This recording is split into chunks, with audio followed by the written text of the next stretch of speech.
Very few outsiders know about the intimate plans of Albert Pike and the architects of the New World Order. In the 19th century, Albert Pike established a framework for bringing about the One World Order. Based on a vision revealed to him, Albert Pike wrote a blueprint of events that would play themselves out in the 20th century, with even more of these events yet to come. It is this blueprint which we believe unseen leaders are following today, knowingly or not, to engineer the planned Third and Final World War.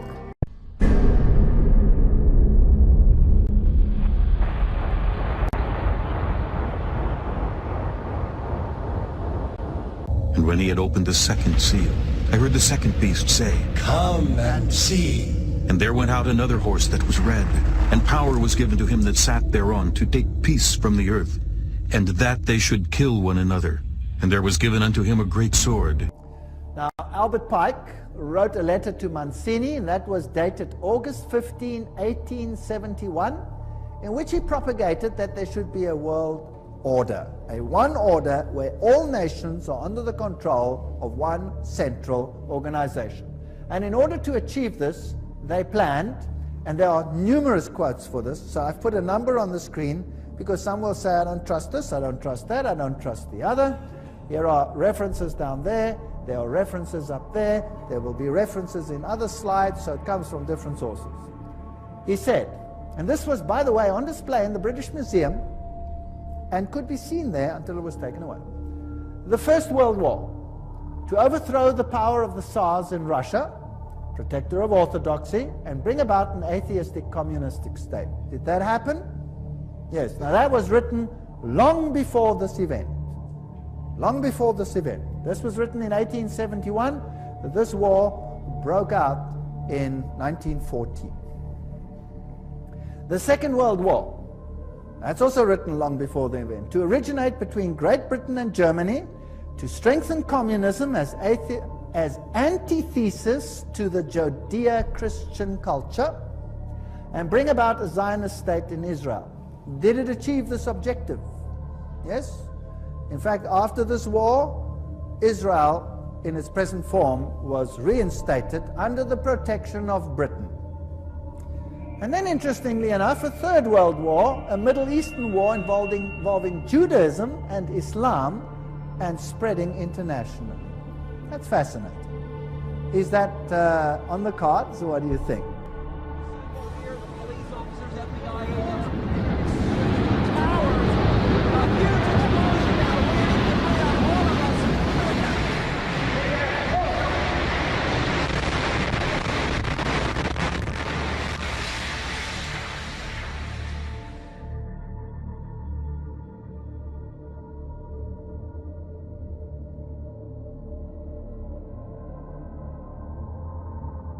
Look at his clothes. He's not Iraqi. Ra'ed points out, it's not his real name, speaking to us on condition we conceal his identity.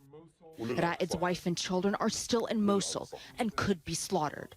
Ra'ed, wanted by ISIS, just escaped with this video he shot on his phone. He believes the man he filmed is Afghan. So he's saying we're going to go from Mosul to Baghdad to Jerusalem. And he says he was speaking in broken Arabic and clearly wasn't Iraqi. Ra'ed's experience in the images a rare glimpse into the murky world of ISIS and how it solidified its grasp.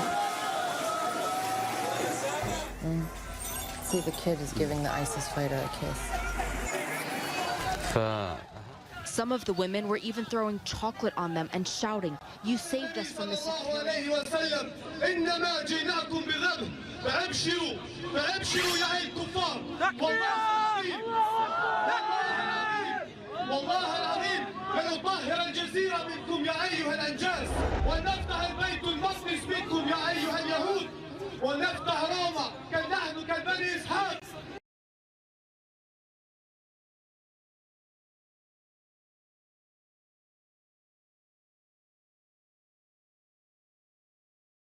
And ye shall hear of wars, and rumours of wars. See that ye be not troubled, for all these things must come to pass, but the end is not yet. For nation shall rise against nation, and kingdom against kingdom, and there shall be famines, and pestilences, and earthquakes in divers places.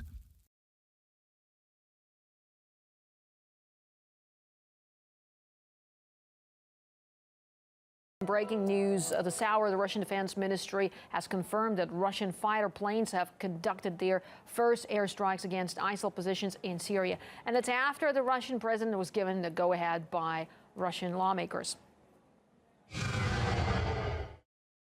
The only way to combat terrorism in Syria and in neighboring countries is to act preventatively, to destroy the terrorists on the territories that they've already captured.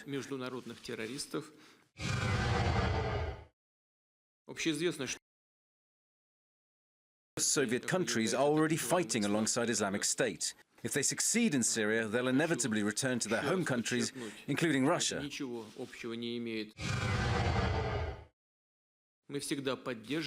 Russia has always supported and still supports the fight against terrorism.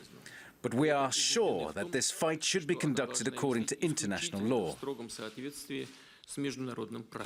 Now, the Pentagon has confirmed that the Russian military notified the U.S. it was starting its air operation. Our Lisa Phelan is in the Syrian capital, Damascus.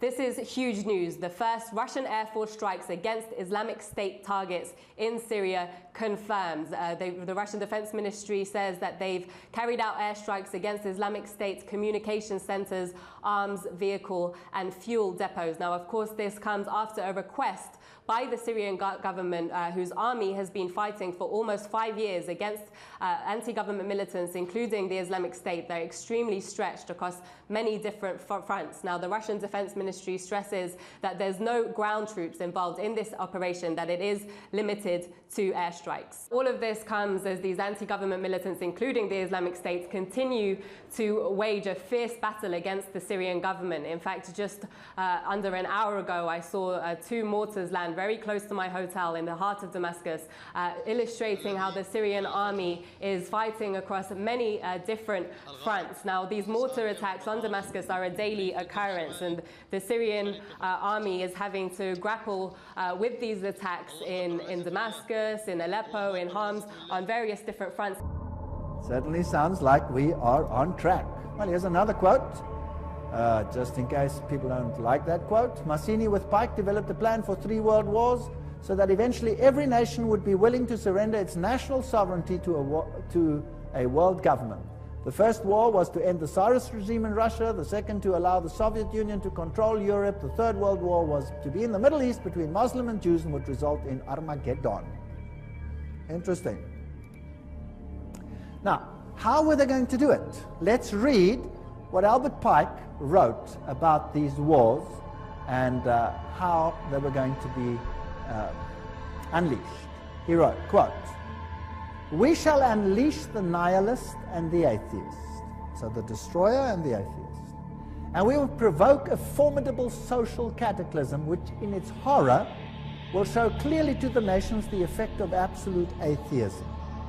Origin of savagery in the most bloody turmoil. Then everywhere the citizens obliged to defend themselves against the minority of revolutionaries will exterminate these destroyers of civilization, and the multitude, disillusioned with Christianity, will receive the pure light through the universal manifestation of the pure doctrine of Lucifer.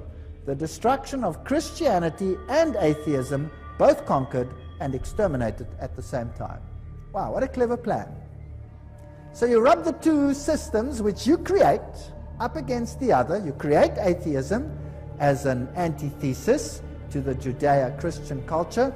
You have these 2 clash until they rub each other up, and then out of that you will get a new world order where you have a new religion which is far more esoteric and actually honors Satan. Isn't that a rather clever plan? Well, it's very successful. That is why Ordo ab Cao is the